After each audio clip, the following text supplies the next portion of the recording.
2021학년도 11월 고등학교 2학년 전국연합학력평가 동아시아사 해설 강의를 맡은 저는 이충모입니다. 자, 여러분 OT 안 듣고 오신 친구들도 있을 건데 OT 듣고 오라고 얘기 안 하겠습니다. 그냥 지금 얘기 또 할게요. 근데 뭐 핵심적인 것만 얘기하겠습니다. OT 듣고 온 친구들도 있을 테니까. 오늘 20문제 풀이만 하지 않습니다. 20문제 중에서 심지어 일주일 전에 여러분들의 선배들, 고3 선배들이 본 수능 문제, 동아시아사 수능 문제에서도 똑같은 주제 혹은 굉장히 흡사한 주제, 반드시 엮어서 봐야 되는 문제 제가 같이 건드려 드리겠다. 이 말인즉슨 뭡니까? 오늘 여러분들이 본 시험, 저와 함께 풀어볼 이 시험, 수능 대비하기 너무나도 좋은 주제들이고 수능 문제와 크게 다르지 않다. 유형 주제들 크게 다르지 않다. 난이도는 사실 수능보다 쉬운 건 맞습니다. 뭐 그나마 어려웠던 문제라고 제가 판단하기에는 여러분들 입장에선 10번, 20번 정도 어려웠을 거라고 제가 총평에서 말씀드렸어요. 그럼에도 불구하고 다른 것도 어려웠을 수도 있지. 틀렸다고 자책하고 좌절할 수 있지. 하지만 자책, 좌절하지 마세요. 왠지 아니? 이 문제 수능에 다시 안 나와요. 그리고 여러분들 아직 고등학교 2학년이야. 1년이나 남았어요. 이거 1년 금방 가지, 금방 갑니다. 하지만 생각보다 길어요. 1년 농사 진짜 잘 지으면 돼.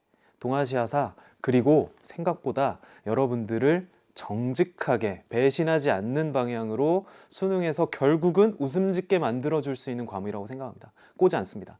그물을 촘촘하게 만들잖아? 여러분들 뭐 그냥 뭐 어장이라기보다는 뭐 계곡이나 뭐 강가에서 물고기를 잡는다고 칩시다. 뭐 구석기인이 잠깐 돼가지고 뭐 수렵과 채집을 한다고 가정해 봤을 때 이 수렵을 할 때 어망을 칠 때 물고기가 작은 물고기는 당연히 어망이 훨씬 더 촘촘하지 않으면 당연히 쇽쇽 빠져나가겠죠. 동아시아사 공부는 사실 1년에 걸쳐서 어떻게 하는 거냐면 그 어망을 촘촘하게 계속 쌓아가는 과정입니다. 그걸 쌓아가서 어망을 딱 치잖아요. 동아시아사라고 하는 바다 혹은 강가에 어망을 치잖아요. 그러면 물고기가 다 잡혀 들어옵니다. 결국 수능날 웃을 수 있는 여러분들을 발견하실 것이다. 그것은 제가 자신 있게 말씀드립니다. 그 지점에서 좀 같이 봤으면 좋겠고요. 그 과정에서 뭐 그럼에도 불구하고 모르겠다 혹은 질문 있다 그러면 뭐 수강 후기 Q&A 뭐 이렇게 남겨주시면 되겠네요. 여러분들이 준비하셔야 될 건 당연히 시험지 혹은 시험지가 없다고 하더라도 상관없긴 할 것 같아요. 제가 문항을 통해서 같이 풀어드리고 같은 뭐 주제 그리고 중요한 주제들 잡아드릴 테니까 적어도 교과서 아니면 뭐 학교 프린트 정도 아니면 하다못해 진짜 이것도 없다 그러면 A4 용지라도 한 장 준비하세요.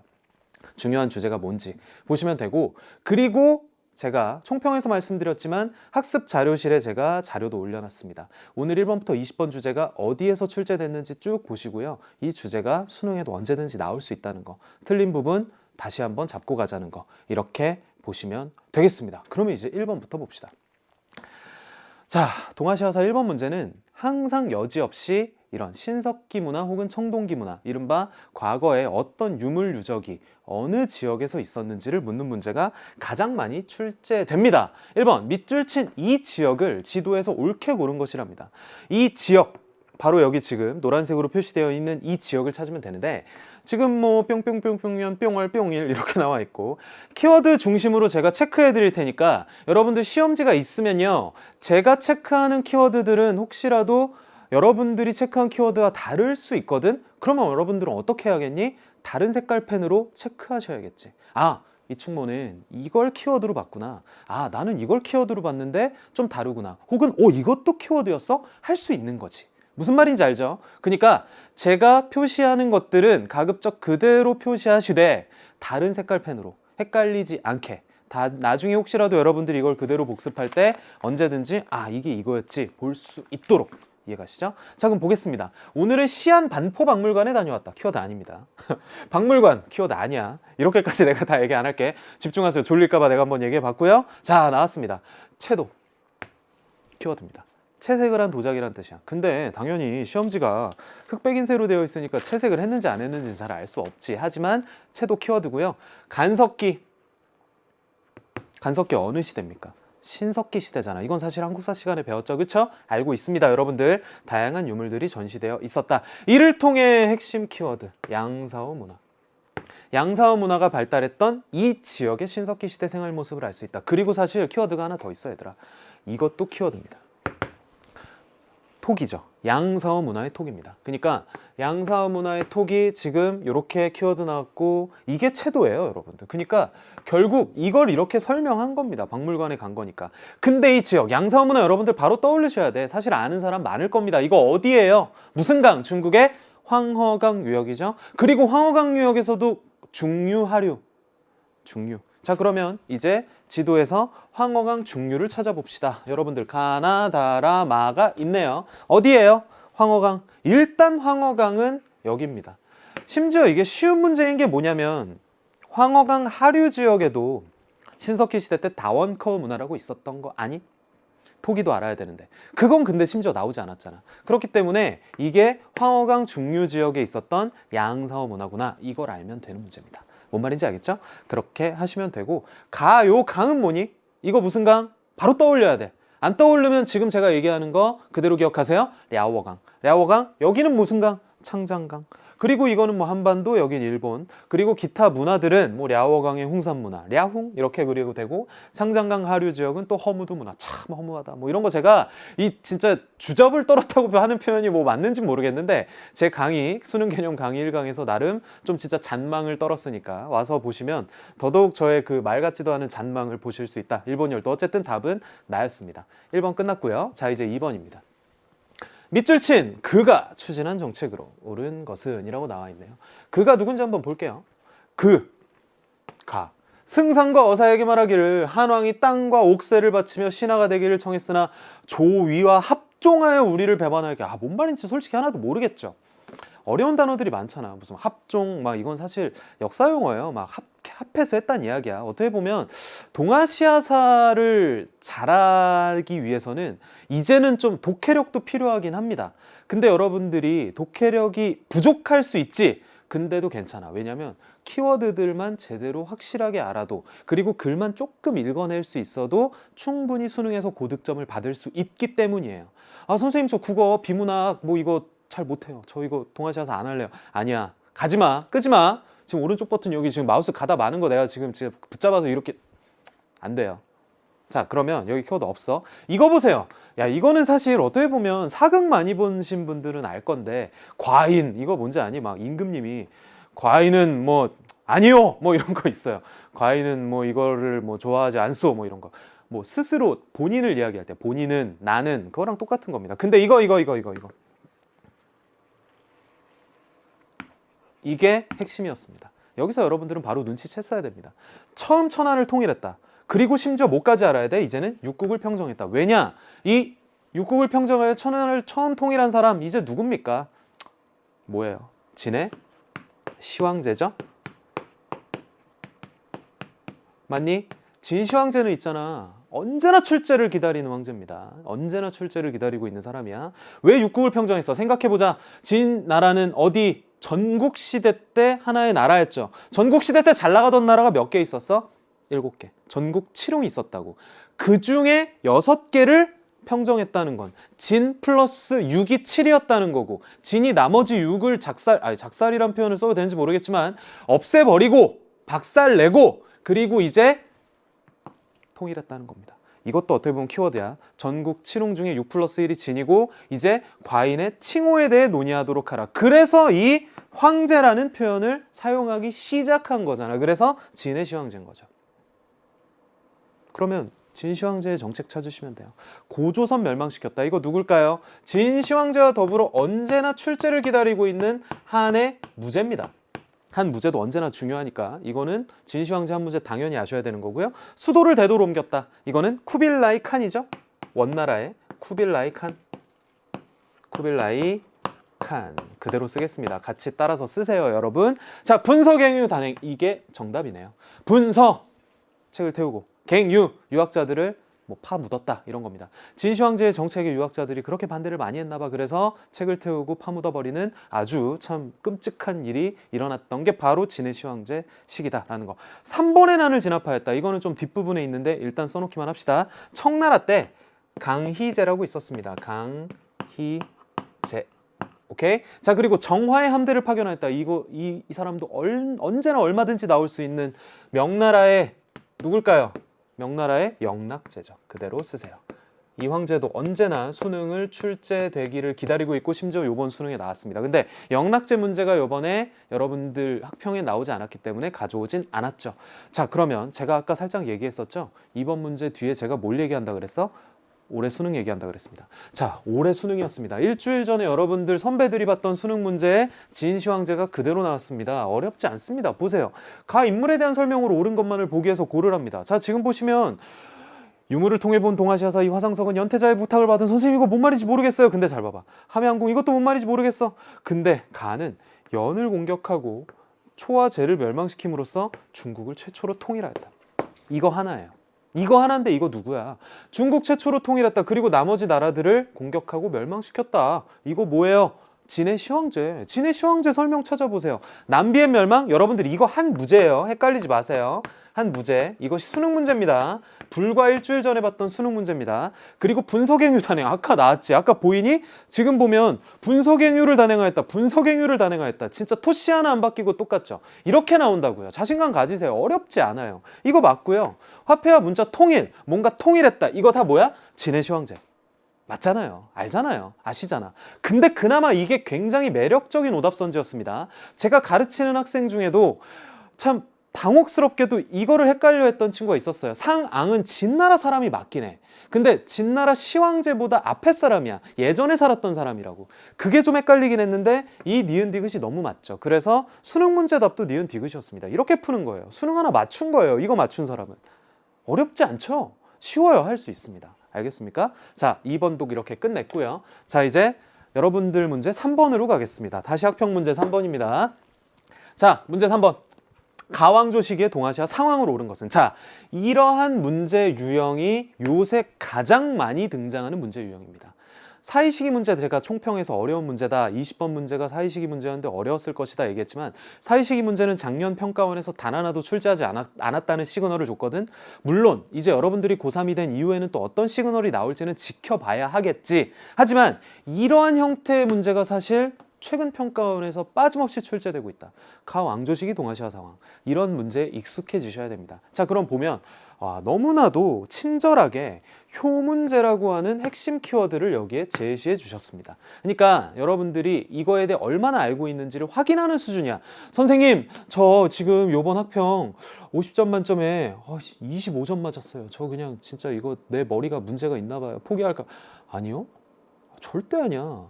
이번 학평 문제 점수는 수능 문제랑 솔직히 말해서 1%도 연관없어요. 이번에 50점 맞아서 기분 좋은 친구들이 있을 겁니다. 근데 지금부터 공부 안 해. 나 이번에 11월 학평 50점 동아시아사 맞았으니 나는 신경 안 써도 돼. 룰루랄라 1년 동안 그냥 딴 공부만 했다 칩시다. 수능에서 과연 50점이 나올까요? 단언컨대 아닙니다. 선생님, 근데 저 이번에 10점 맞았어요. 근데 동아시아사 좋긴 해요. 해볼게요. 열심히 했어요. 수능날 50점 나올 수 있어요. 정말이에요. 그러니까 그렇게 하시면 되는데 지금 효문제라고 이렇게 고의 학평이기 때문에 이거 출제하신 선생님들께서 얘들아 너희 효문제 중요한데 이거에 대해 얼마나 알고 있니?를 물어보는 문제라고. 그걸 확인하면 된 거야. 아시겠지? 틀렸다고 좌절하지 마세요. 틀리는 건 누구나 할 수 있어. 근데 문제는 뭐야? 틀리고 그거를 개선하지 않는 사람이 여러분들 차후에 분명히 눈물을 흘린다. 근데 지금 여러분들은 이거를 클릭해서 내 강의 듣고 있잖아. 3번까지 왔잖아. 그러면 이제 시작이고 충분히 만점 맞을 수 있다. 진짜 정말로. 내기할까? 내기할까요? 자, 진짜 난 내기할 준비되어 있습니다. 자, 그럼 볼게요. 이 부조에는 가의 효문제. 이 가는 건 뭐야? 내가 지금 효문제 한번 얘기하고 시간을 너무 끌긴 했다. 이거 북위입니다.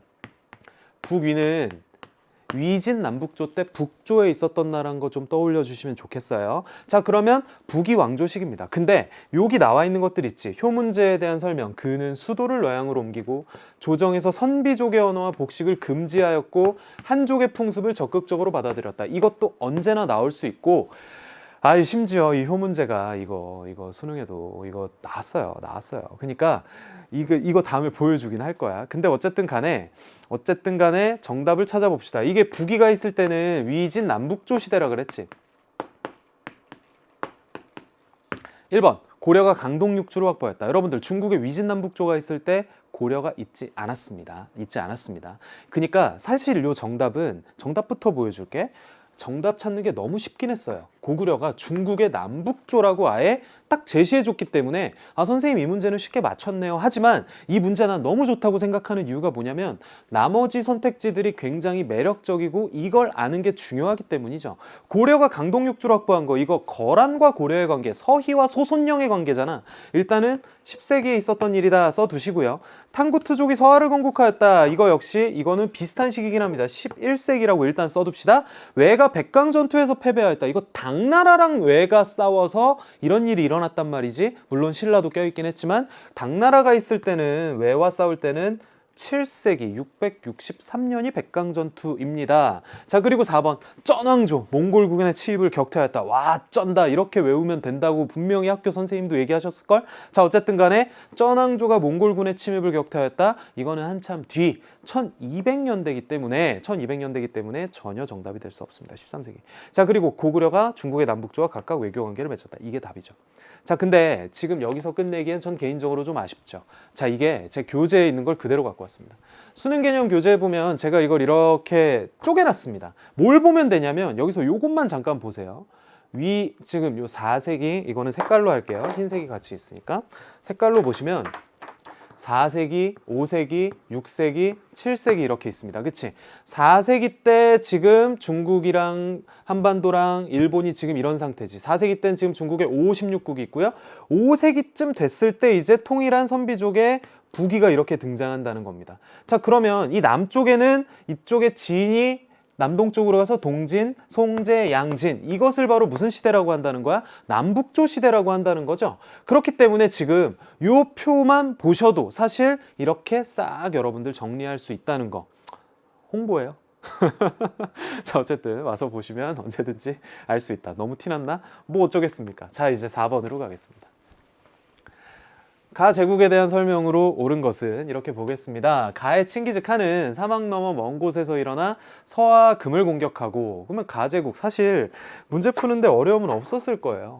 칭기즈칸 너무 많이 들어봤지. 어딜까요? 가 무슨 제국이야? 몽골 제국이겠죠. 몽골 제국의 칭기즈칸은 사막 너머 먼 곳에서 일어나 서하와 금을 공격하고 서역을 정복하였다. 뭉케 칸 무슨 칸? 그리고 심지어 쿠빌라이 칸은 언제든지 수능에 또 나올 수 있는 핵심적인 인물. 물론 이번엔 나오진 않았지. 선택지로만 나왔지. 하지만 단독 문제 언제든 나올 수 있지. 자, 그러면 몽골 제국에 대한 설명만 찾으면 되는데 정답은 사실 이게 여러분들 좀 낯설어서 어려웠을 수도 있을 거란 생각은 합니다. 천호제는 이 몽골 제국의 시스템이긴 합니다. 근데 이게 여러분들 핵심 키워드가 아닌 적이 많기 때문에 눈이 잘 안 가긴 했어요. 근데 어쨌든 이거고요. 나머지가 왜 답이 아닌지 아는 게 더 중요합니다. 이 문제는 다시 안 나오기 때문에 어쨌든 천호제, 백호제 이거 다 몽골 제국의 키워드다 라는 것만 알고 넘어가면 돼. 2번 남비엣을 멸망시켰다. 이거 누굽니까? 한나라에 바로 나와야지. 무제. 언제든지 나올 수 있는 선택지입니다. 그러니까 여러분들 제가 지금 선택지를 계속 잡아드리는 이유가 무엇이냐. 지금은 오답 선택지지만 여러분들이 내년에 볼 학력평가, 모의평가, 수능에서는 이것 중에 하나가 정답으로 나온다는 이야기입니다. 결국 돌고 돌고 돌아요. 중요한 것은 모두가 중요하고 출제자들이 중요하게 생각하기 때문에 언젠가 다시 나온다. 그러니까 봤던 선지도 다시 보자. 꺼진 불도 다시 보자. 이런 느낌으로 가시면 됩니다. 장건을 서역에 파견하였다. 이것도 한 문제예요. 한 문제 제가 지금 선택지에만 지금 오답 선택지에 한 문제 지금 되게 많이 나왔지. 그치? 그것만 따로 정리해도 된다는 이야기야. 타이완의 정치 세력을 진압하였다. 이게 바로 청나라 때 누굴까요? 강희제입니다. 강희제도 언제나 출제를 기다리고 있는 인물. 다 지금 황제라고 볼 수도 있지만 어쨌든 이게 어떤 황제인지 아는 건 중요하지 않아. 5번. 후진이라는 나라가 있었어. 이름이 후진인데 뭐 알아서 뭐 생각하시기 바라겠습니다. 뒤에 있었던 진이란 뜻입니다. 뒤로 간다 뭐 이런 거 아닙니다. 자, 어쨌든 연운 16주는 너무나도 중요한 키워드죠. 후진이라고 하는 건 당나라가 멸망한 다음에 5대 10국이라고 하는 좀 혼란기가 있었습니다. 그 당시 때 후진이라는 나라가 있었는데 그 후진이라는 나라가 뭔가 열심히 뭘 하려고 하는데 거란이 도와줬어요. 후진을. 그래서 후진이 야 만리장성 이남의 연운 16주 너희가 가져가라 고맙다 해서 이렇게 문장이 나오게 되는 거고, 그럼 할 양이 떼서 줬다는 겁니다. 그러면 이건 누굽니까? 요나라, 다른 말로 거란족이라고 봐도 무방하겠지요. 거란족이 세운 나라가 요나라니까. 됐죠? 4번도 이렇게 끝났습니다. 자, 5번. 가 유학 사상이 동아시아에 끼친 영향으로 적절한 것은 나와 있습니다. 자, 보시면 단순해요. 가를 집대성한 주희. 다른 말로 뭐라고 부를까? 주자, 주자라고도 합니다. 동일 인물입니다. 감정의 절제와 본성의 회복을 중시하였다. 또한 그는 국리와 경무를, 이 국리는 다른 말로 거경국리라고도 하고요. 이 경물은 경물치지라고 봐도 뭐 같은 뭔가 핵심 키워드라고 보셔도 무방합니다. 거경국리 경물치지 또는 국리 경무를 나라를 다스리고 천하를 평안하게 하는 근본으로 삼았다. 뭐 흐트러지지 않는 경인이라 하였다. 그러면 이 주희하면 떠올려야 되는 사상이 있습니다. 뭘까요? 성리학이죠. 자, 성리학이 동아시아에 끼친 영향으로 적절한 것은입니다. 자, 지금 보시면 1번 한국 독서 상품과가 시행되었다. 자, 이거 사실 지금까지 수능 혹은 모의평가에서 오답 선택지로 정말 많이 나왔던 겁니다. 정말 많이 나오거든. 독서 상품과는 그냥 자동으로 알아두세요. 이거 신라입니다, 신라. 근데 아쉽게도 이 주인은 어느 나라 사람이었는지 아니? 남송 사람이었어요. 주인은 남송 사람이야. 남송은요, 신라랑 전혀 안 겹치거든요. 그러니까 이 성리학이 주의에 의해서 정리가 되었는데 이게 끼친 영향이라면 적어도 남송보다 뒤의 시기여야 하겠잖아. 근데 신라는 훨씬 전이기 때문에 이렇게라도 푸셔도 되긴 해요. 아시겠지? 어쨌든 이 독서 상품과가 시행되었다는 여러분들이 눈길이 잘 가진 않는데 이게 오답 선택지로 앞으로 많이 나올 거고 가끔 뭐 정답으로 나올 수도 있겠지. 하지만 이게 신라라는 건 좀 알아두셔야 여러분들이 처음 봤을 때 뭐야 하고 하면서 찍고 그냥 틀리면서 아 이렇게 되지 않길 바라는 마음. 자, 두 번째, 서원과 향약이 보급되었다. 자, 서원과 향약이 보급되었다가 정답이죠. 자, 이게 성리학을 뭔가 교육하고 성리학적 규범을 지방사회에 확산시키는 게 서원과 향약이었다라고 여러분들은 배웠습니다. 그래서 정답은 2번이고요. 답은 어렵지 않은데 나머지 제자백가가 출연하였다. 제자백가는 뭐 공자님, 맹자님, 주자 제자백가 아닙니다. 제자백가는 언제야? 출연한 거 언제입니까? 춘추 전국시대예요. 춘추 전국시대는 옛날에 하상주 할 때 주나라 때야. 진의 시황제보다도 전이라고요. 뭔 말인지 알지? 옛날입니다. 자, 그리고 4번 오경정의가 편찬되었다. 사실 이거는 유학 경전이고 이거 당나라 때인데 사실 이거는 세계사 수능 혹은 세계사 모의고사에 더 많이 나오는 거긴 합니다.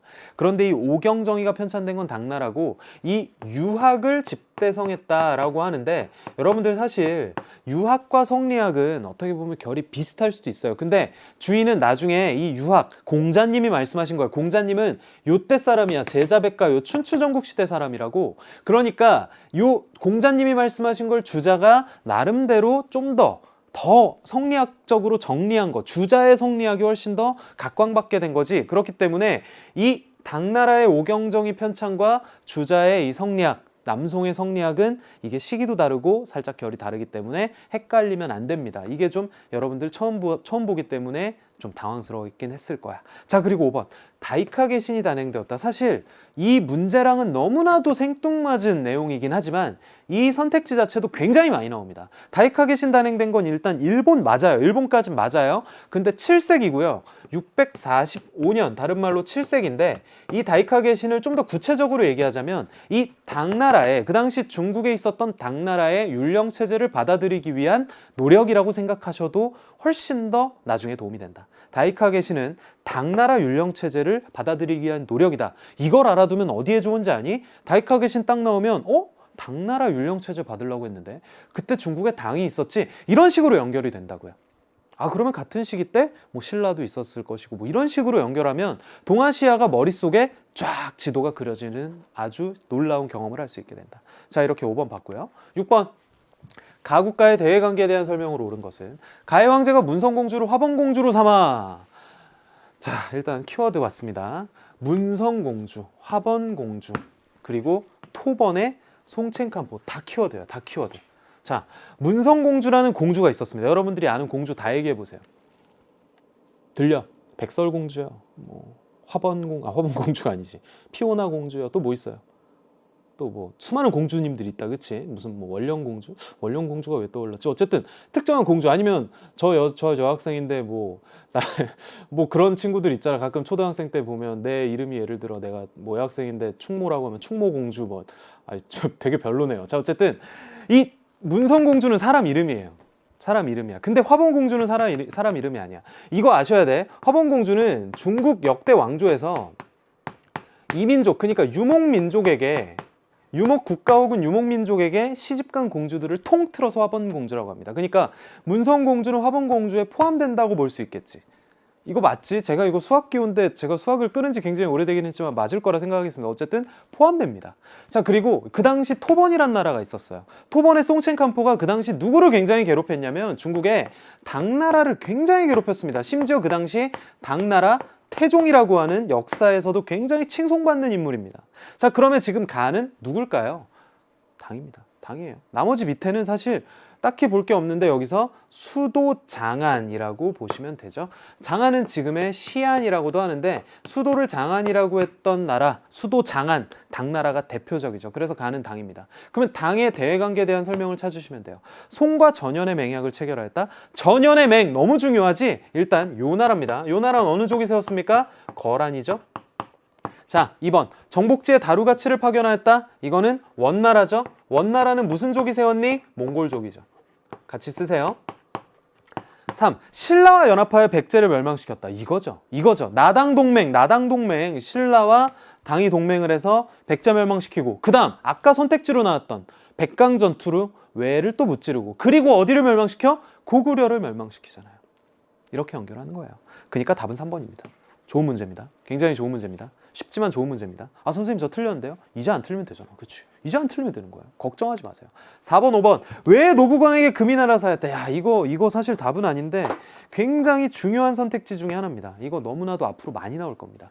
왜 노구광이라고 옛날 1세기 때 왜 굉장히 좀 힘세다고 본인이 생각하는 왕이 있었는데 중국에게 사신을 보냅니다. 그 노구광의 사신을 받았던 황제는 그 당시 중국에 후한이라고 있었는데 후한에 광무제라고 있었습니다. 한 무제랑 또 달라. 한 무제보다 뒤에 사람이야. 나중 사람이니까 일단 써두고 나중에 제 강의 오시면 다 알 수 있습니다. 대무역을 허가하는 쉬인장을 발급하였다. 일단 일본이고요.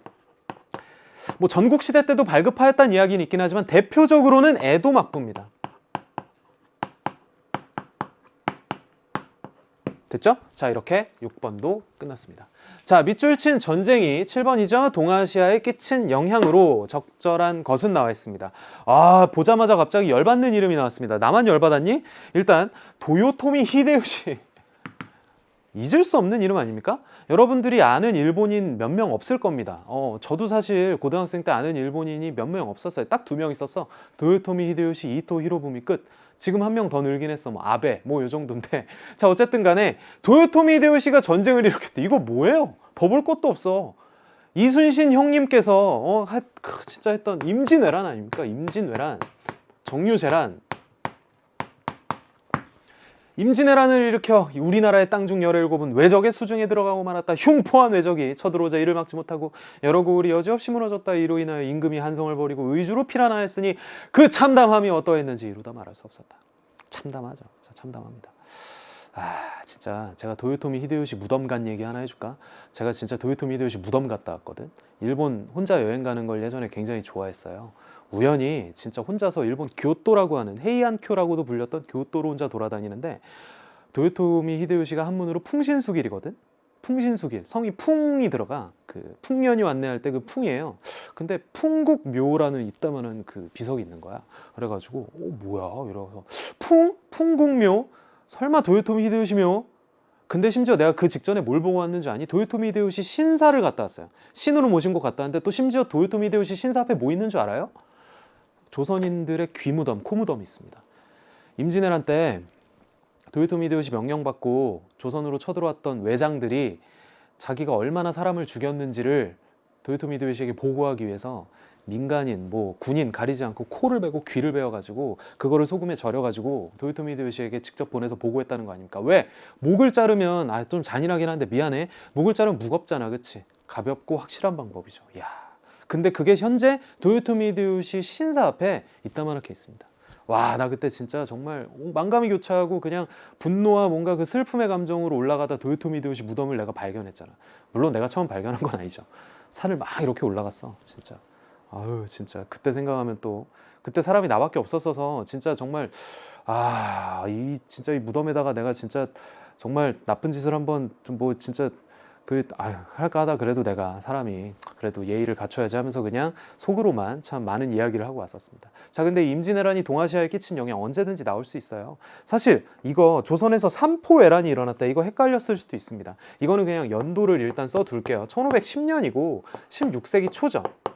근데 사실 여러분들 임진왜란 일어났던 연도는 1592 너무나도 많이 외웠잖아. 이 정도는 사실 중학교 때 외우지 않았니? 몰랐다면 이거는 좀 뭐 기본으로 알아두면 좋죠. 조선이 건국한 지 정확히 200년 만에 전쟁이 일어나잖아. 이렇게 생각하시면 되는데 이거는 이거보다 좀 전이라는 거 헷갈리지 마시고요. 자, 다음 명에서 토목보해변이 발생하였다. 토목보해변 뭐예요? 15세기 명나라 황제가 오이라트부에게 포로로 잡힌 아주 비극적인, 명나라 입장에서 그런 사건이야. 그러니까 이건 15세기 베트남에서 대월사기가 편찬되었다. 대월사기는 쩐왕조가 이제 뭐 진짜 민족 의식을 고취하기 위해서, 왜? 몽골이 쳐들어왔기 때문에. 근데 몽골 쳐들어왔던 시기가 언제입니까? 13세기잖아. 그러니까 답이 될 수 없습니다. 자, 그리고 일본에서 도자기 기술이 발달하였다. 이거죠. 왜? 포로로 끌려갔던 수많은 사람들 중에 이런 기술자가 있었다는 거 아니야. 대표적인 게 이삼평이라고 하는 사람이죠. 여러분들 수업 시간에 한 번쯤은 들어봤을 겁니다. 또 강항이라고 하는 유학자도 있었죠. 이렇게 보시면 되고, 무로마 치막부가 쇠퇴하였다. 자, 이 무로마 치막부가 쇠퇴하면서 여러분들 전국시대가 시작되죠. 센고쿠 시대라고 하는 전국시대가 시작이 되는데, 이 전국시대를 통일한 게 바로 누굽니까? 도요토미 히데요시잖아. 그러니까 이 영향으로 볼 수 있어, 없어? 없지. 다음으로 넘어갑니다. 8번. 가에 대한 설명으로 옳은 것만을 보기 위해서 고른 것은, 이 우표는 이와미 광산, 핵심 키워드. 이와미 광산. 이와미 광산 나오면 사실 바로 나와야 됩니다. 이와미 광산은 조선으로부터 회취법이 도입되면서 가 생산량이 크게 증가하여 일본의 대표적인 은입니다. 실버, 은 생산지로 각광을 받았다. 자, 그러면 은에 대한 설명 찾으면 돼요. 외관을 통해, 자, 이거 조선에서, 이거 조선 때거든. 조선에서 일본과 교역하기 위한 곳으로 외관을 설치합니다. 조선 초기 때도 설치하고요. 나중에 임진왜란 이후에는 딱 하나로 통일해요. 17세기 때 부산의 초량외관이라는 곳으로 통일해. 이건 나중에 고난이도 문제 풀 때, 제 개념 강의에 고난이도 이야기할 때 얘기할 거니까 그때 기대하셔도 좋고, 외관을 통해 일본에 수출한 주요 상품이었다. 은 아닙니다. 굳이 그렇게 하자면 뭐 조선에서 그 당시 가장 일본 사람들이 좋아했던 게 뭐 인삼 뭐 그런 게 될 수 있겠지요. 자, 이렇게 될 거고요. 니은, 한국, 중국의 비단 등을 구입하는 데 사용되었다. 왜냐? 중국은 그 당시 명나라 혹은 청나라는 굉장히 은을 다 사용하고 있었어. 왜? 세금도 은으로 걷었거든. 그러니까 당연히 중국 물건 살려면 중국 사람들이 은 가져와 이렇게 하는 거지. 그래서 은으로 물건 사고 그런 거야. 니은은 맞아요. 그리고 다음 디귿.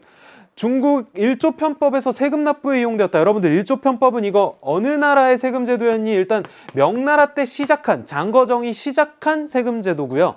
쭉 갑니다. 청나라 초기에도 쭉 갑니다. 근데 이거 다 은으로 걷어요. 그러니까 지금 니은과 디귿이 다 맞는 내용이죠. 뭔 말인지 알지? 리을, 일본 송으로부터 대량으로 수입했다. 여러분들 이거 봐. 이거 문장 그대로 좀 익숙해질 필요가 있습니다. 이거 송으로부터 대량으로 가마쿠라 막부가 수입을 많이 하는데, 가마쿠라 물론 헤이안 시대 때도 일부 많이 들어오긴 하지만 가마쿠라 막부 시기 때도 굉장히 많이 수입하는데 은 아니야. 동전이야. 동전입니다. 이거 동전, 여러분들이 아는 그 동전. 아시겠죠? 이렇게 보시면 돼. 답은 니은 디귿이었습니다. 옳은 것만을 고르는 거니까. 9번. 가인물에 대한 설명으로 옳은 것은, 그림은 불법을 구하기 위해 중국에 건너간 가이가 일본으로 돌아오는 모습을 묘사한 것이다. 자, 이제 승려 문제 나왔습니다. 사실 승려 문제는 수능 평가원에서는 이미 너무 많이 나와서 사실 최근에 기출이 안 되곤 있습니다만 언제나 출제를 기다리고 있기 때문에 좀 보셔야 되는데, 자, 지금 보시면 중국에 건너갔대. 근데 일본에서 중국으로 갔답니다. 자, 일본 승려가 사실 동아시아사 교과서에 그렇게 막 엄청나게 많이 나오지 않기 때문에 일단 좁혀졌고요. 적산법화원의 장보고의 도움을 받았답니다. 자, 그러면 이제 이 인물은 누군지 바로 아셔야 해요. 엔린입니다. 엔린.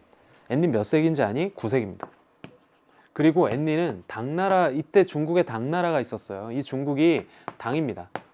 그리고 견당사라고 하는 사절단 아니? 견당사 당나라의 선진 문물 수용 뭐 이런 것들을 목적으로 갔던 사절단의 일원이었습니다. 그렇기 때문에 엔닌 가지고도 건드릴 수 있는 게 많아요. 자, 그러면 엔닌에 대한 설명 찾으면 되는데 딱 하나밖에 없습니다. 엔닌 문제 나오면 거의 99% 정답은 저는 입당구법 순례행기를 저술하였다. 이것이 정답이었던 걸로 기억이 많아요. 그러니까 답은 이거야. 당나라 가서 법을 구하는 순례행기. 무슨 말인지 알지? 이게 엔닌의 행적이라는 겁니다. 근데 나머지가 어느 스님의 이야기인지 아시는 것도 중요해. 자, 대당서역기를 남겼다. 누구? 현장 7세기. 도다이사를 창건했다. 이거는 특정 스님이라고 얘기할 수 없어요. 일단 일본이고요. 나라 시대입니다. 나라 시대고, 여러분들 나라 시대는 8세기입니다. 이것도 그대로 아셔야 돼. 이거 그대로 많이 나왔습니다. 기출 보지 말고. 왕오 천축국전을 지었다. 신라의 스님인데 인도 갔다 왔습니다. 왕오 갔다 왔다 이거야. 천축국이 인도야. 인도 갔다 왔다고. 해초 8세기. 입당구법 순례행기 저술 엔닌 답이고요. 참선을 중시하는 선종을 창시했다. 이건 달마 스님인데, 사실 달마 스님이 그 정답으로 나온 적은 아직까지 없어요. 그러니까 그냥 가볍게 보시면 돼. 옛날이야. 이거보다 훨씬 옛날이야. 선종은 그 참선 중시하는 거라고. 하면서 막 깨달았다. 뭐 이런, 나도 아직 안 깨달아봐서 모르겠지만 어쨌든 그렇습니다. 9번 풀었고요. 10번. 밑줄 친 이 혁명이 일어난 시기를 연표에서 옳게 고른 것은, 자, 이게 좀 어려웠을 것 같아요. 연표 문제. 사실 연표 문제는 일단 어렵습니다. 연도를 외워야 하나요? 싶을 겁니다. 근데 일단 봅시다. 이것은 우창봉기로 시작된 이 혁명. 이거 가지고 일단 알면은 여러분들은 고수. 자, 그리고 우창신군의 봉기에 호응한 여러 성들이 청으로부터 독립을 선언했대. 그리고 중화민국이 공화정체로 수립됐다네. 공화정이 뭐예요? 왕이 없는 정치체. 대한민국은 민주공화국이다. 대한민국 헌법 가장 앞에 써 있는 거 아닙니까? 우리나라 왕이 있나요? 없죠.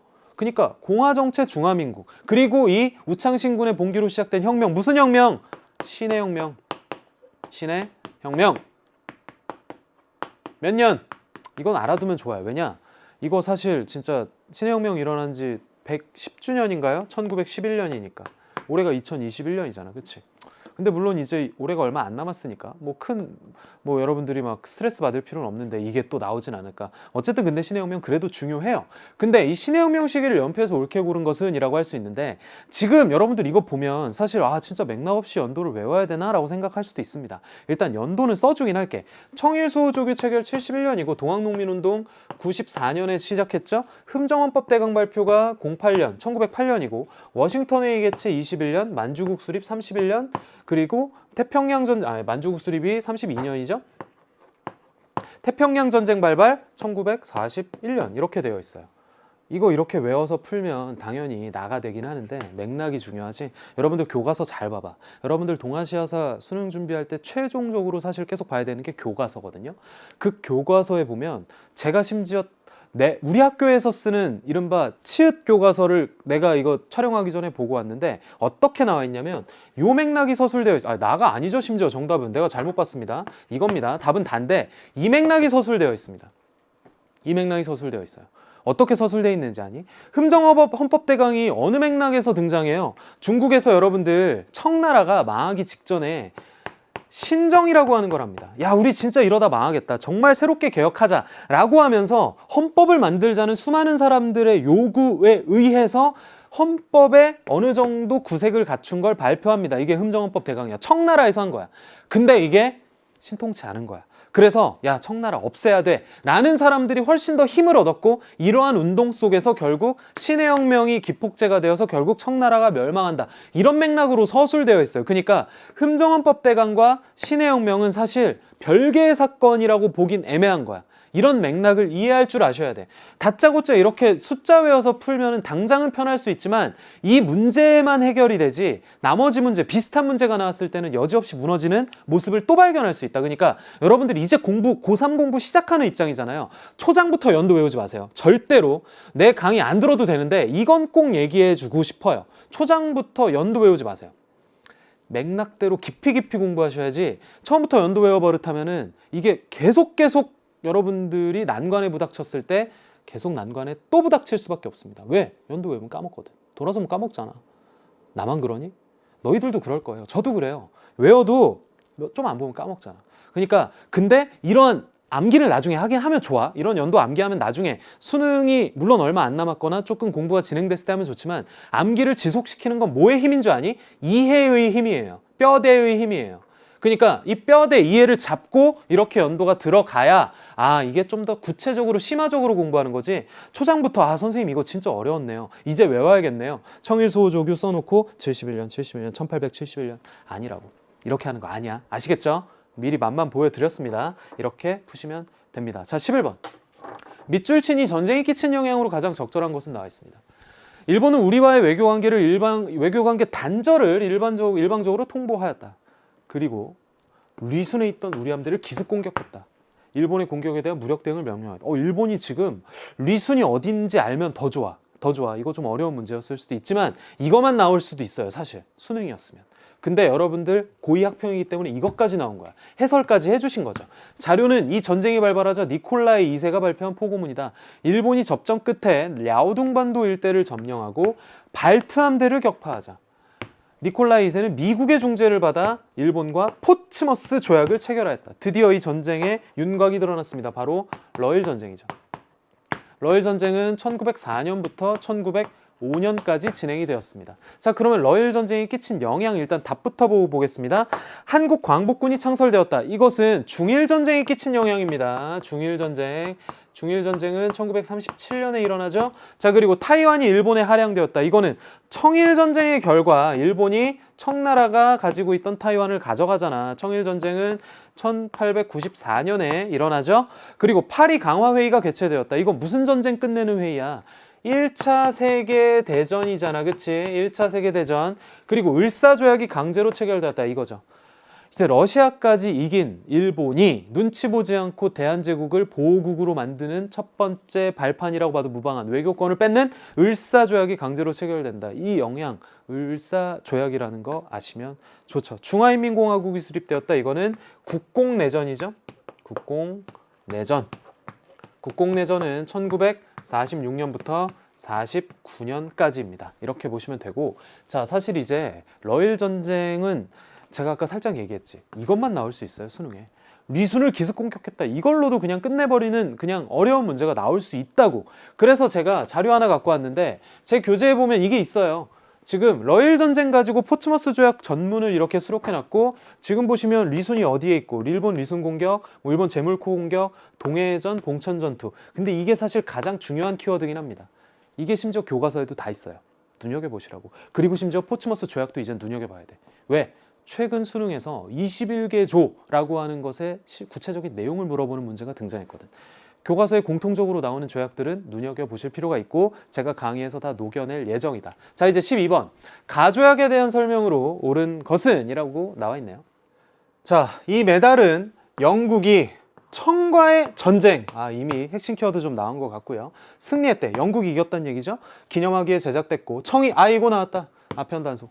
강화하자 이를 빌미로 영국이 전쟁을 일으켰고, 청나라는 전쟁에서 졌고 영국과 조약을 뭔가 체결한 것 같은데 그 내용이 뭐야? 광저우 등 5개 항구를 개항하였다. 자, 이제 여러분들 이게 무슨 전쟁인지는 알겠지? 아편 전쟁이잖아. 그치? 아편 전쟁, 근데 1차 아편 전쟁이 있고 2차 아편 전쟁이 있죠. 둘 중에 뭔지 심지어 딱 초점을 잡기 위해서 가만히 봤더니 이거를 봤을 때 이 조약은 뭐니? 1차 아편 전쟁 때 체결한 난징 조약이라는 것을 확인할 수 있죠. 1842년이고요. 자, 그러면 난징 조약 내용은 사실 다 외워야 됩니다. 조약 내용 외우는 거 중요해. 근데 난징 조약 내용 이게 일단 기본이고요. 광저우, 상하이 등 5개 항구 플러스 홍콩 한량이 명시되었다. 답은 벌써 나왔습니다. 1번입니다. 벌써 나왔어요. 2번, 삼국 간섭의 배경이 되었다. 여러분들 삼국 간섭 뭐야? 러시아, 프랑스, 독일이 일본한테 이놈 했던 거지. 야, 너 선 넘었어. 뱉어. 뭘 뱉으라 그랬어? 랴오둥반도 뱉으라 그랬지. 그러면 일본은 랴오둥반도를 최초에 어떻게 얻었어요? 청나라와의 전쟁에서 승리한 다음에 시모노세키 조약으로 그냥 가져가 버렸잖아. 뭔 말인지 이해 가면 좋고, 모르면 다시 복습하시면 됩니다. 자, 삼국 간섭의 배경이 된 건 무슨 전쟁이야? 청일 전쟁이고, 지금 보면 어쨌든 가 조약이니까 무슨 조약이겠니? 시모노세키 조약이라고 보시면 되겠죠. 1895년이고요. 외교관의 베이징 주재가 허용되었다. 주재도 어려운 표현이긴 합니다. 외교관이 베이징에 있게 되었다는 겁니다. 있을 수 있게 되었다라고 이해하시면 되는데, 외교관의 베이징 주재 허용된 거는 티엔진 조약입니다. 2차 아편 전쟁이에요. 티엔진 조약. 그러니까 2차 아편이고 58년에 일단 체결이 됩니다. 그러니까 여러분들 이게 어떻게 보면은 이거가 명확하게 제시되지 않았으면, 난징 조약이라는 근거인 이게 명확하게 제시되지 않고 여기가 흐릿하게 되면서 살짝 좀 애매하게 나오거나 텐진 조약을 딱 건드려줘 버리면 이게 정답이 될 수도 있는 문제로 변형할 수도 있는 거죠. 하지만 정답은 1번이죠. 이 문제는 뭐 명확하게 난징 조약이기 때문에 어쨌든 매력적인 오답선지일 수도 있기 때문에 눈여겨보세요. 또 언제든 나올 수 있습니다. 자, 다음 4번. 오사운동이 일어나는 계기가 되었다. 오사운동 언제? 중국에서 1919년 파리 강화 회의에서 뭔가 내용이 중국 뜻대로 안 돌아가니까 이제 중국의 수많은 인민들이 들고 일어난 거죠. 그러니까 이 계기가 된 조약은 뭐 베르사유 조약이라고 하기도 그렇고 어쨌든 파리 강화 회의도 될 수 있겠네요. 자, 어쨌든 답은 아니고 크리스트교 포교의 자유가 인정되었다. 여러분 이것도 아까 얘기했던 텐진 조약도 됩니다. 사실 이거 법칙 하나, 내가 생각하는 법칙 하나 알려줄게요. 강대국들이 동아시아 혹은 이 시기 개항기 때 강제로 체결한 조약들 중에서 크리스트교 포교의 자유가 인정된다라는 조항이 들어간 조약은 대체로 어느 나라가 껴있는 경우가 많냐면 프랑스가 껴있는 경우가 굉장히 많습니다. 지금 여러분들 1차 아편전쟁은 영국과 청나라가 단독으로 싸운 거지만 2차 아편전쟁 때는 프랑스가 영국이랑 또 한 편을 먹고 청나라랑 싸우거든요. 그래서 텐진 조약 때 이 조약이 들어갔다라고 생각해도 되고, 심지어 하나 더 있어. 제1차 사이공 조약이라고 있습니다. 사이공은 베트남의 도시였거든요. 그러니까 이 베트남을 강제로 개항시킨 나라가 프랑스야. 그러니까 지금 프랑스가 끼면 뭔가 이게 들어간다라고 생각하면 공부할 때 굉장히 편합니다. 전 이렇게 공부했습니다. 자, 다음 13번. 다음 정책을 시행한 왕조에 대한 설명으로 옳은 것은 권륭제가 말하기를 힘써 배우고 옛 것을 좋아하는 선비 가운데 사고전서, 일단 권륭제도 키워드가 될 수 있고 사고전서를 읽기 원하는 자가 많으니 이를 널리 펴내는 것이 마땅하다. 사고관에서 사고전서를 필사하여 보관하고 이로움을 얻게 하라. 키워드 권륭제 사고전서인데 문제 봐봐. 왕조에 대한 설명이랍니다. 권륭제 어느 나라 황제입니까? 청나라죠. 청나라 찾으면 됩니다. 일단 청나라 찾고 다음 얘기하겠습니다. 남송 멸망시킨 거 누굽니까? 원나라 쿠빌라이 칸. 좀 더 구체적으로 가자면 조선과 기유약조를 체결한 거 어디야? 일본의 무슨 막부? 에도 막부. 남명관제와 북명관제를 시행하였다. 이거 거란, 요 나라죠? 거란이 세운 요 나라고요. 베트남 북부의 안남 도호부. 얘들아, 도호부 나오면요 거의 동아시아사 문제에서는 당입니다. 도호부 당 거의 그냥 직접이에요. 기출 많이 됐습니다. 풀어보시면 알아요. 자, 다음 실증적으로 학문을 연구하는 고증학이 발전하였다. 고증학, 청나라의 대표적인 학문 경향이죠. 답은 5번이야. 근데 이거 답 맞추는 거 중요한 게 아니야. 잘 봐봐. 이 사고전서 때문에 제가 갖고 왔는데, 사고전서 하면 지금까지 굉장히 어려운 문제의 키워드로 경, 사, 자, 집의 구분으로 이 지금까지 중국에 역대 있었던 수많은 문헌들을 싹 정리한 거야. 권륭제 때. 뭐 경사, 자, 집으로 하는 게 대표적인 사고전서 권륭제의 키워드였습니다. 근데 잘 보세요. 지금 보시면 수능에서 제가 이 문제를 답을 맞추려고 갖고 온 게 아니라 지금 잘 보면 경사자집 보이니? 네 번째 줄에 요번 수능이야. 근데 이게 나왔어. 근데 경사자집은 사실 지금까지 여러분들 선배는 이거 권륭제 사고전서구나 했는데 이거 누군지 아니? 영락제예요. 명나라 영락제예요. 그러면 이것만 보고 와, 이건 내가 확실히 안다, 권륭제로 배웠다 하고 권륭제로 풀어버렸으면 이건 그냥 틀리는 거거든. 근데 있잖아, 최근 평가원 트렌드, 이거 수능이잖아. 최근 수능 여러분들 1년 선배가 봤던 며칠 전 수능이란 말이에요. 이렇게 나와요. 키워드들 대월침공, 그리고 뭐야 또 어딨어, 황궁이 있는 난징의 문영각, 그리고 자금성이 완성되자 이후 자금성, 끝까지 읽어야 풀 수 있는 문제라는 거야. 그러니까 여러분들 제 강의를 듣지 않더라도 앞으로 동아시아사 공부할 때 이거 키워드만 잡고 빠지는 연습보다는 끝까지 읽고 가시라고. 끝까지 다 읽어내셔야 돼. 아시겠죠? 더 이상은 얘기 안 합니다. 자, 이제 다음 14번입니다. 밑줄 친 이 나라의 통치체제에 대한 설명으로 옳은 것은 나와 있습니다. 자료는 이 나라 율령의 시행세칙이 담긴 연희식이다.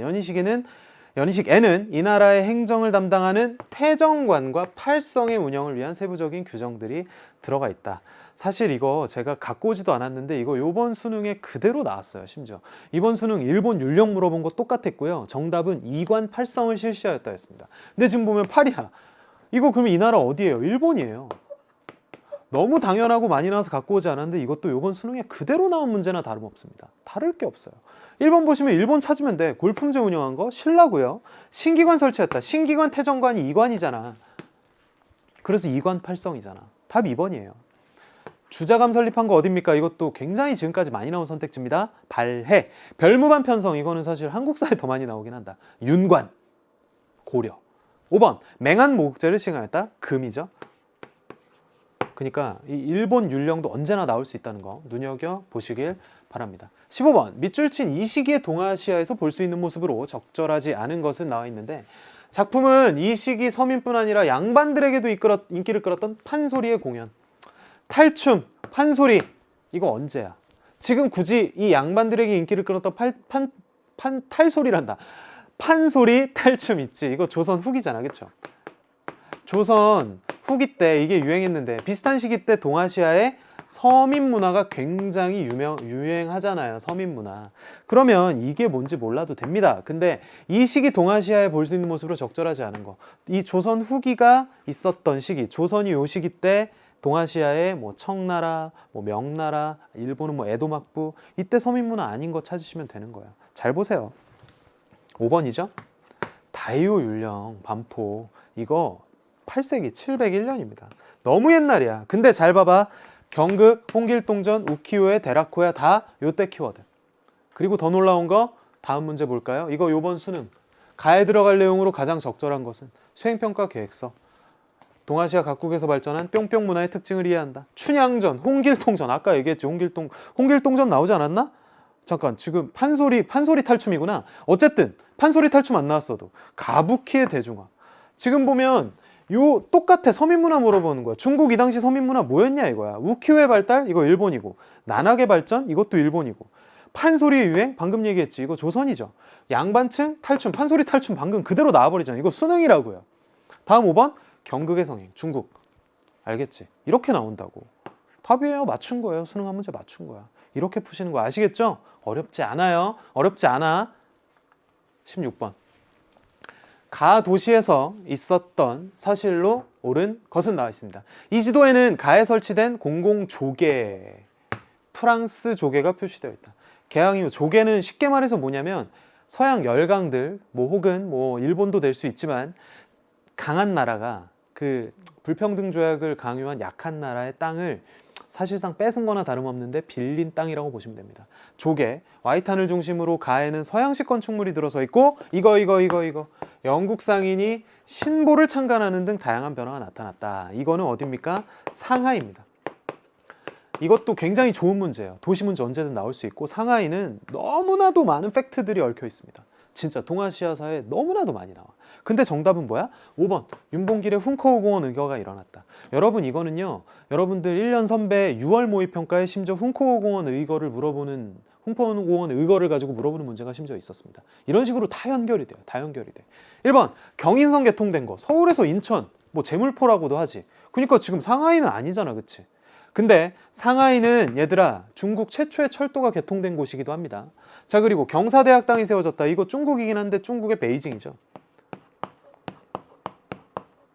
금능기기국이 성립됐다. 이것도 중국 청나라긴 한데 난징입니다.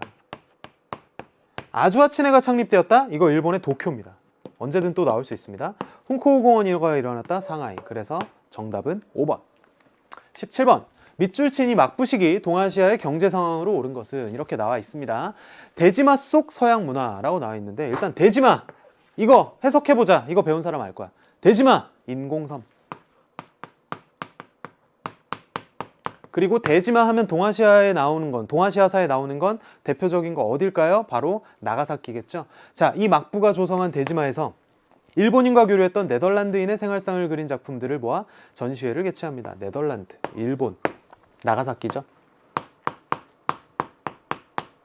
나가사키도 중요합니다. 언제든 나올 수 있어요. 자, 그러면 이 막부는 무슨 에도 막부?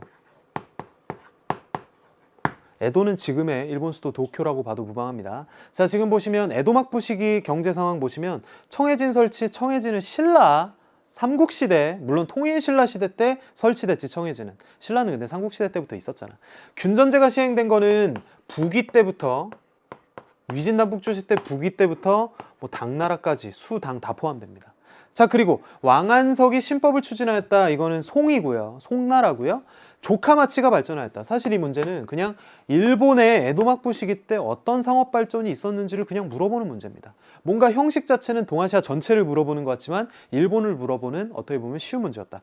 명과 가만무역을 실시했다. 이거는 일본의 무로마치 막부입니다.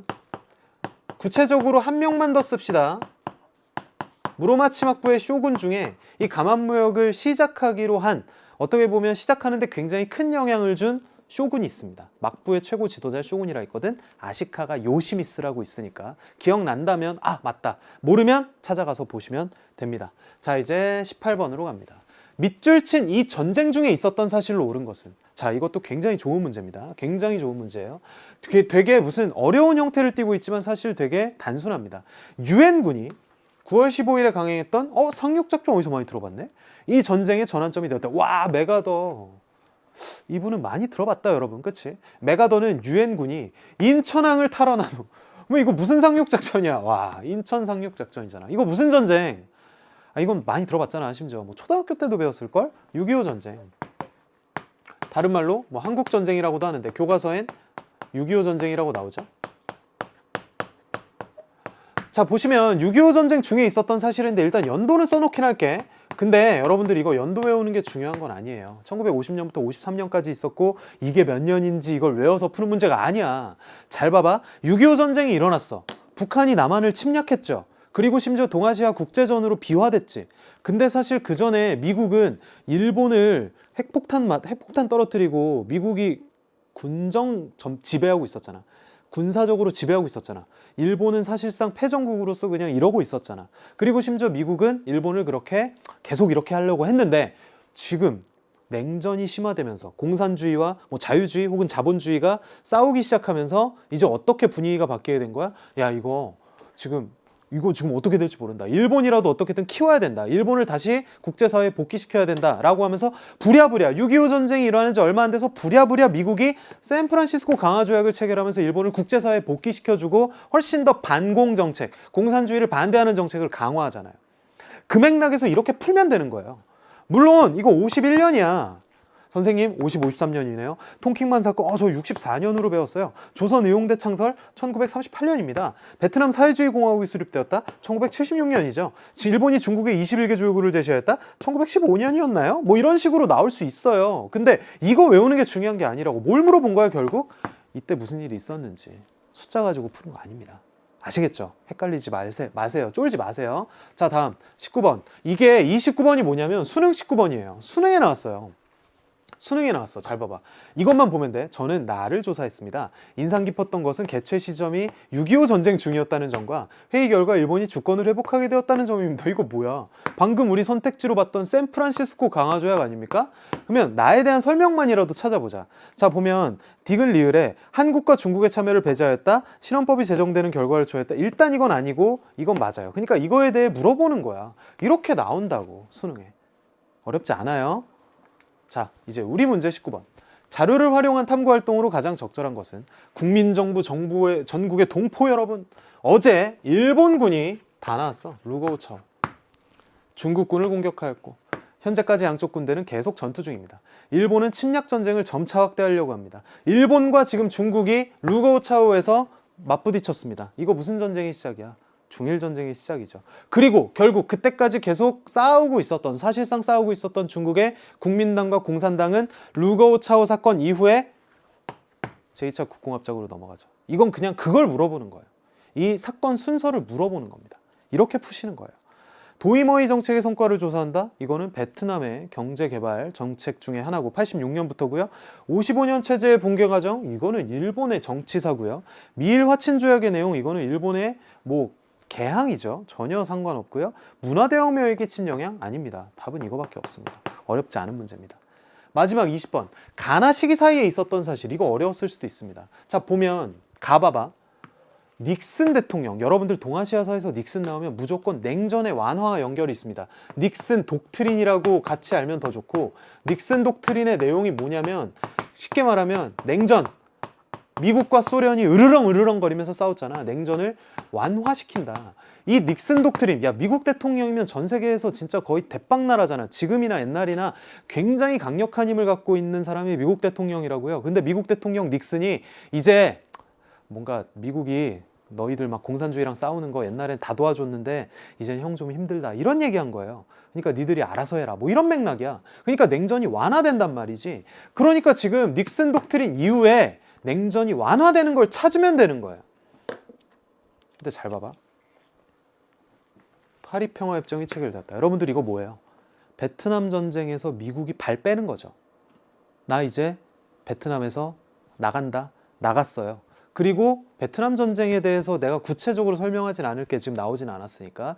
근데 닉슨 독트린 이후에 이런 일이 있었다. 왜? 이 파리 평화협정은 냉전 완화 혹은 냉전 해체 과정에서 있었던 핵심적인 키워드, 베트남 전쟁의 종결이나 다름없는 베트남, 남베트남은 이제 사실상 진짜 더 힘들어지는 그 과정인 거거든. 나머지는 사실 볼 것도 없어요. 보세요. 일단 나가 뭔진 보자. 후야오방을 추모하기 위해 집결한 시위대는 민주적 개혁 요구가 수용될 때까지 해산을 거부하며 7주 동안天安門 광장을 점령했다.天安門 사건, 덩샤오핑에게 민주화를 요구한 1989년 중국의 민주화 운동이죠. 그리고 이거 하나 더 하면 닉슨 대통령이 아까 마오쩌둥과 정상회담을, 야, 생각해보세요. 마오쩌둥은 이 중화인민공화국 공산주의야. 닉슨은 자유주의, 자본주의 미국의 대표 인물이란 말이야. 둘이 지금 정상회담을 한 거야. 이것만으로도 지금 냉전 완화를 설명할 수 있잖아. 그 과정에서 나중에 이제 이렇게 연결이 되는 거야. 이걸 물어보는 겁니다. 나머지는 다 볼 게 없습니다. 그리고 마지막으로 보시면 이게 심지어 올해 수능 18번 문제인데 가나 협정에 대한 설명으로 보시면 지금 이거 보세요. 이 나가 이게 73년에 한 파리 평화 협정이에요. 그리고 답 이거 보세요. 디귿. 닉슨 독트린의 영향으로 체결되었다. 맞잖아, 그치? 이렇게 맞추고 가잖아요. 디귿은 무슨 말인지 알죠? 이렇게 푸시는 거라고. 이건 틀려요. 일단 이건 아직 여러분들이 베트남 전쟁을 제대로 안 배웠다 치니까 기억 니은은 지금 굳이 얘기 안 하더라도 이것만 연결해서 와 안에 하면 이미 맞추고 들어가는 거의 절반이라고요. 무슨 말인지 아시죠? 이렇게 푸시면 됩니다, 여러분. 자, 이렇게 1시간 동안 진짜 우리 정말 컴팩트하게 달려와 봤습니다. 동아시아사 어려워요. 처음엔 어려울 수 있습니다. 근데 저는 자신 있게 말씀드릴 수 있습니다. 정직하고요. 반복하면 끝까지 여러분들을 절대로 실망시켜 드리지 않습니다. 이 자신감, 이 열정, 텐션 가지고 저는 2023 수능 개념 이충모의 동아시아사 고속충전에서 기다리고 있겠습니다. 그리고 여러분들 앞으로 남은 고3 생활 건강하고 진짜 행복하게 지내길 가장 기원하도록 하겠습니다. 자, 여러분 오늘 정말 수고 많으셨습니다.